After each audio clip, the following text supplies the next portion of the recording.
Assalamualaikum warahmatullahi wabarakatuh. Salam sejahtera bagi kita semuanya.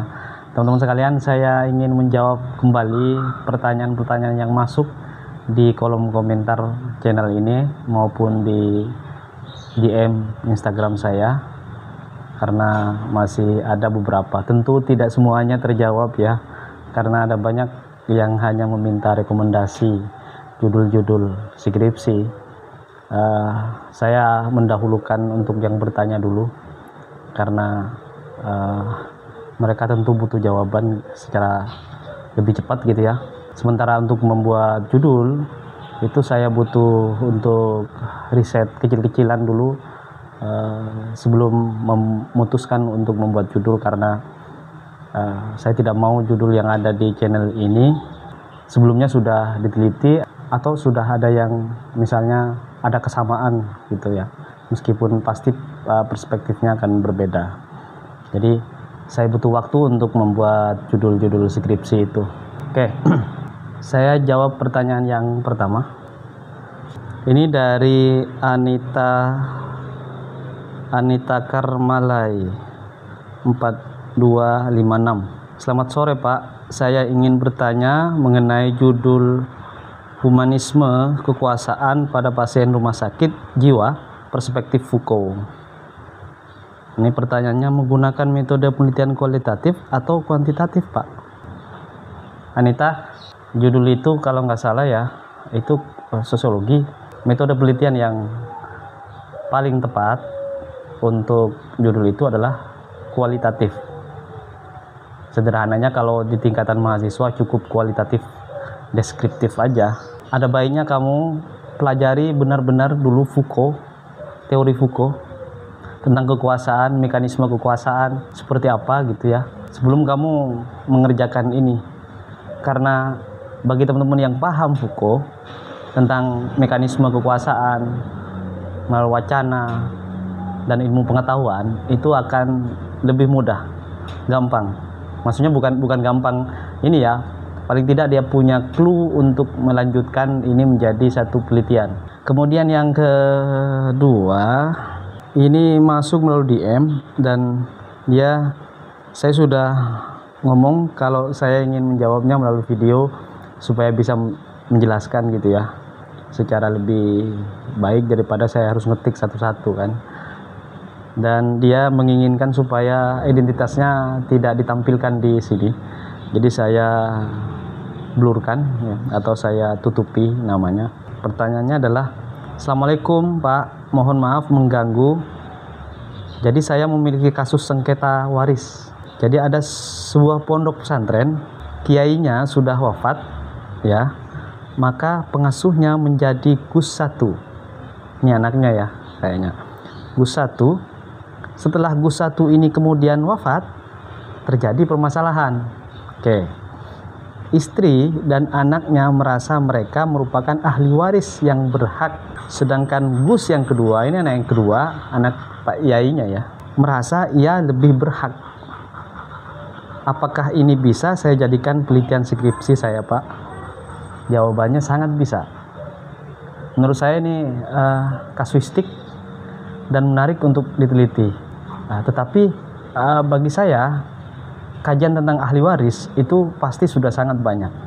Apa bedanya dengan ini? Perbedaannya, ini kasuistik, dan untuk kasus di Indonesia ini penting untuk diteliti. Di Indonesia, pembagian waris itu tidak ansih berdasarkan hukum-hukum Islam.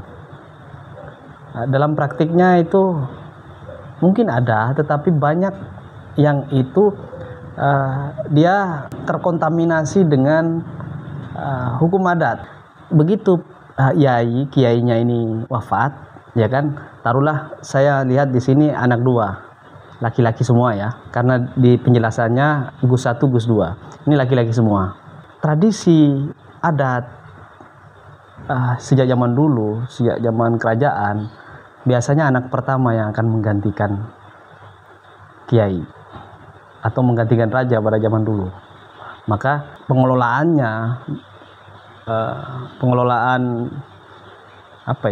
warisan itu diserahkan ke tahtanya lah, istinya ke anak tertua, sementara anak yang berikutnya sifatnya membantu gitu. Tapi kalau dalam ahli waris Islam, hukum Islam, mungkin kamu lebih tahu dari saya. Itu kan harusnya sama gitu konteksnya, karena sama laki-laki. Sementara kasusnya begitu ini sudah seakan-akan diberikan kepada Gus yang satu. Gus yang satu ini kan punya anak, punya istri. Nah, kalau merasa memiliki, begitu Gus yang ini meninggal, ya kan, Gus yang ini meninggal, kemudian tinggal anak dan istrinya, apakah harta ini jatuh ke tangan mereka sementara Gus yang satu enggak? Nah, itu kalau ada pembicaraan sebelumnya antara Gus 1 dan Gus 2 dan juga almarhum yainya, itu mungkin tidak akan seperti sekarang ya, sengketa begitu. Tetapi begitu tidak ada wasiat apa-apa, itu konflik sosiologis masuknya. Jadi kan jangankan yang kayak gitu, di mana-mana itu perbuatan warisan itu luar biasa.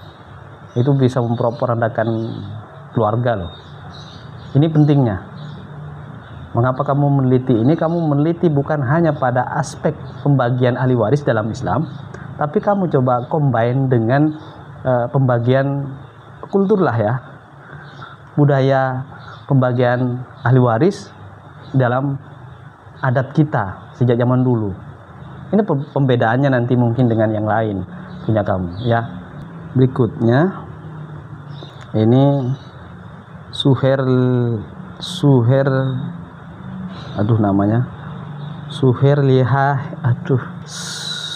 lah ya, saya nggak tahu ini.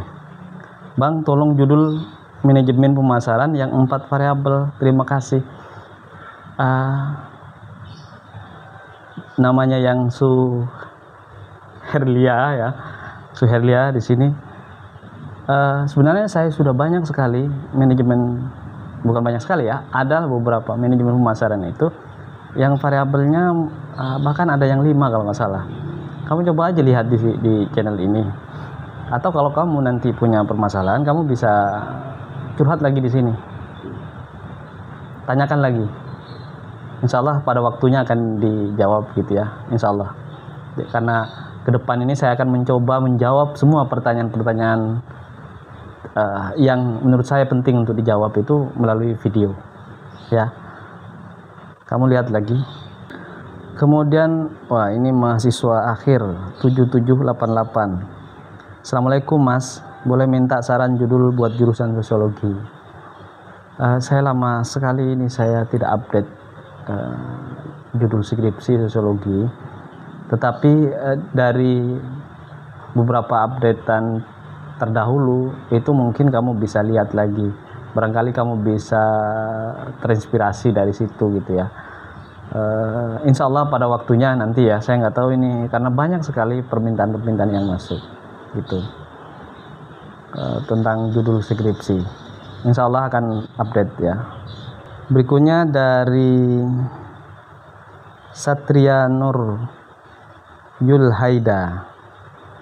Assalamualaikum Pak, izin sebelumnya saya mau bertanya, kalau judul skripsinya pengaruh media sosial terhadap perilaku keagamaan siswa SMA ya di sini ya, studi kasus pada SMA negeri 1 bla bla bla bla bla, bisa nggak Pak dijadikan skripsi untuk jurusan sosiologi agama, dan teori apa yang dipakai dan apakah metode penelitian? Oh, ini sudah dijawab ya, tapi paling nggak gini, saya mau jelasan, ini saya sedikit jawab sebelumnya. Jadi ini bisa dijadikan sebagai judul skripsi sosiologi agama, karena ada satu variabel tentang perilaku keagamaan. Hanya saja perilaku keagamaan seperti apa yang ingin kamu kaji di sini perlu diperjelas gitu ya. Perilaku keagamaan itu kan luas. Saya keluar dari sini misalkan, terus ada orang yang minta amal jariah, itu saya kasih, itu perilaku keagamaan. Ada orang ngamen datang ke sini, itu perilaku keagamaan. Luas soalnya. Jadi kamu harus persempit lagi apa? Ya, dipersempit. Kemudian yang paling mudah untuk teori ada Durkheim tuh, Sociology of Education sebenarnya. Jadi pendidikan sosiologi Durkheim, cari aja. Ada perkembangan bagaimana menginternalisasikan nilai-nilai yang positif itu kepada anak kita, ya, kepada baik di lingkungan keluarga maupun di lingkungan sekolah, gitu ya. Jadi kamu bisa pakai itu. Sementara kalau metodenya udah jelas, ini kuantitatif. Nah, ini pertanyaan yang baru masuk dari Yudi Subhani. Ini panjang sekali nih. Oke, Assalamualaikum Bang, boleh saya bertanya? Sini, Bang, saya kan ada ini baca artikel terkait hak waris anak dalam kandungan studi komparatif menurut mazhab Syafi'i dan Hanafi. Nah, di situ saya baca terkait pembagian dan lain-lain. Nah, dari situ saya dapat ide juga buat cari jurnal atau artikel yang sama seperti judul tersebut, tapi studi komparatif antara Maliki dan Hambali. Tapi studi komparatif antara Maliki dan Hambali. Namun setelah saya ketik di Google, studi komparatif antara mazhab Maliki dan Hambali ini belum dibuat, Bang. Nah, di situ saya pengen banget bikin skripsi saya, judulnya itu, Bang. Kira-kira solusinya buat saya gimana, Bang? Menurut Abang? Bagus saja. Jadi kan itu studi komparatif. Studi komparatif yang perlu kamu cari sebenarnya, kalau misal yang pertama yang ini Maliki dan Hambali. Nah, kamu bilang di sini kamu belum ketemu. Kalau misalnya tidak ketemu juga nggak apa-apa. Nah, yang paling penting kamu mencoba untuk menjelaskan di dalam studi literaturnya, literatur review atau tinjauan pustaka atau studi terdahulunya itu, beberapa komparasi pemikiran tentang ahli waris yang kamu maksud itu. Nggak masalah. Nah, sementara nanti pembedanya, kamu ingin melakukan studi komparatif antara Maliki dan Hambali, ya, di sini, sehingga itu baru belum ada yang meneliti, gitu ya. Yang banyak meneliti sebelumnya adalah mazhab Syafi'i dan Hanafi, gitu.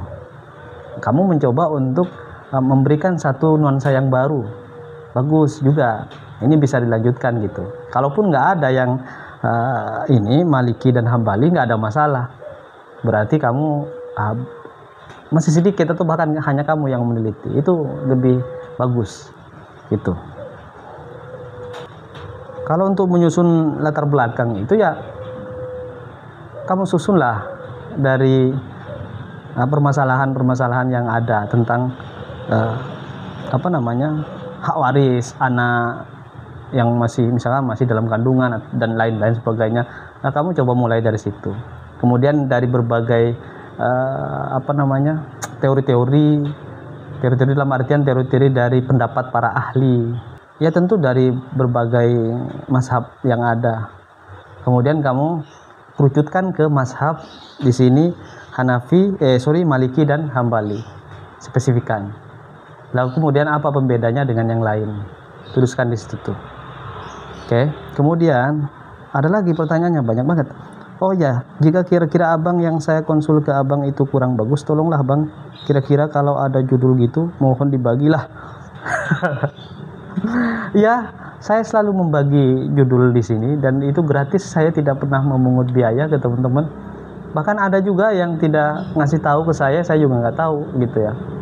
Tapi yang jelas saya membagi ilmu ini untuk kebaikan teman-teman dan untuk membantu teman-teman cepat keluar dari kampus dan berproses di luar menjadi manusia yang lebih berguna, gitu ya. Saya kira itu. Nanti saya di sesi berikutnya kalau sudah ada pertanyaan, minimal ngumpul 10 pertanyaan atau 5 pertanyaan lah paling sedikit ya, nanti akan dijawab lagi. Sambil lalu saya akan riset tentang judul-judul terbaru yang menarik, yang layak untuk diteliti, gitu ya. Sehingga teman-teman begitu terinspirasi dari channel ini, judulnya dapat di ACC sama dosen kalian. Semoga bermanfaat. Assalamualaikum warahmatullahi wabarakatuh.